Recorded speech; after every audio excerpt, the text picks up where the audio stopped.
A faceless YouTube channel generates hundreds of thousands of dollars each month from tens of millions of views. Interestingly, none of the footage in these videos is original content from the creator. So how can this channel exist, let alone profit from using other people's content? And why hasn't it been demonetized or faced copyright strikes? This isn't an isolated case. There's an entire industry behind it, commonly referred to as YouTube automation. The concept revolves around building channels in popular niches and high CPM topics, which result in higher ad revenue. These channels are faceless, with no specific talent attached, and don't create any new footage. Everything is sourced from existing content. Then the magic touch, known as transformation, is added. Most of the work, from scripting to narration to editing and thumbnail design, is often outsourced. This business model has been around for over a decade, and through it, ordinary people, even teenagers, are making millions on YouTube.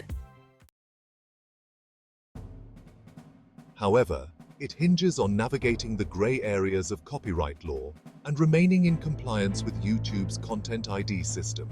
But before we begin, I need to mention a quick disclaimer. Fair use and YouTube copyright are tricky waters, and I am not a legal expert. My experience stems from managing YouTube channels for 8 years, receiving countless copyright claims and going through many disputes, as well as learning from experts in the field. That said, Noah has first-hand knowledge of navigating the world of copyright, but we aren't offering professional legal advice here.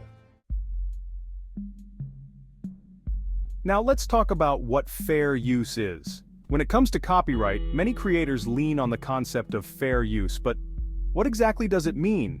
Fair use is a legal doctrine allowing you to incorporate other people's copyrighted content into your own videos, provided it's done within specific guidelines. A key factor is that the content you're creating must be transformative. And what does transformative mean? It requires adding value to the original work, whether that's through commentary, education, or parody.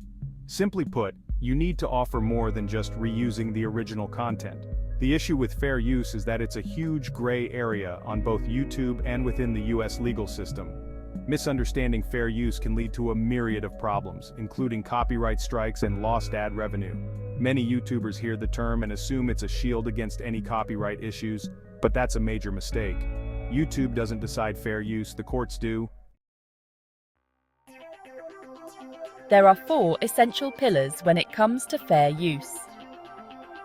The purpose and character of the use, the nature of the copyrighted work, the amount used, the effect on the potential market for the original work. Let's break down these pillars, starting with the purpose and character of the use. When considering the purpose of the copyrighted content under fair use, it's all about the value and transformation you're adding. Is your video focused on your commentary and perspective, or does it mainly revolve around the copyrighted content? For fair use to apply, your work must bring more value than the original clip. This can come in the form of commentary, opinions, educational insights, or even a parody. Now, let's move on to the second pillar, the nature of the copyrighted work. As a creator, it's important to be mindful of where you're sourcing your clips. Using content from companies that are highly protective of their intellectual property, such as sports broadcasts or movie studios, can easily get you into trouble. These organizations have solid legal frameworks and robust content ID systems, so the risk of facing legal action is significantly higher.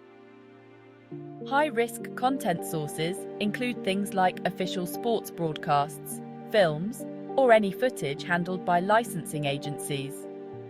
On the flip side, low-risk sources for content include public domain material, news clips, or user-generated content, such as fan videos. If you're careful with where you source your material, you'll have a much better chance of avoiding copyright claims.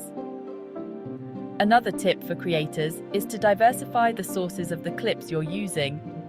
By pulling content from various places, you reduce the likelihood of getting a copyright strike.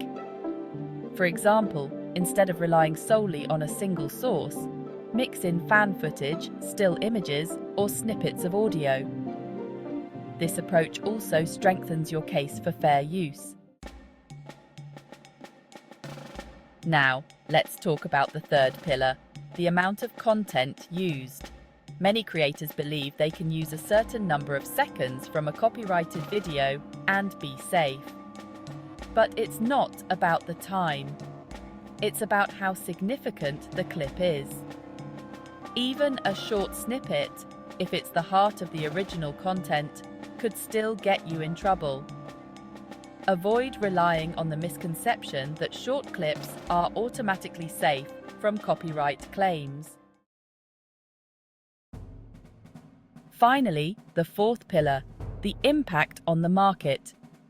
If your video is seen as a replacement for the original content, this can negatively affect the market for the copyright holder, which is a big no-no when it comes to fair use. This is why compilation videos can be so problematic. They often substitute for the original content. By now, you should have a clearer understanding of how to navigate YouTube's tricky copyright waters. Use a variety of sources, transform the content significantly, and ensure that your work doesn't replace the original. Keep these principles in mind and you'll be much more likely to avoid copyright strikes and claims.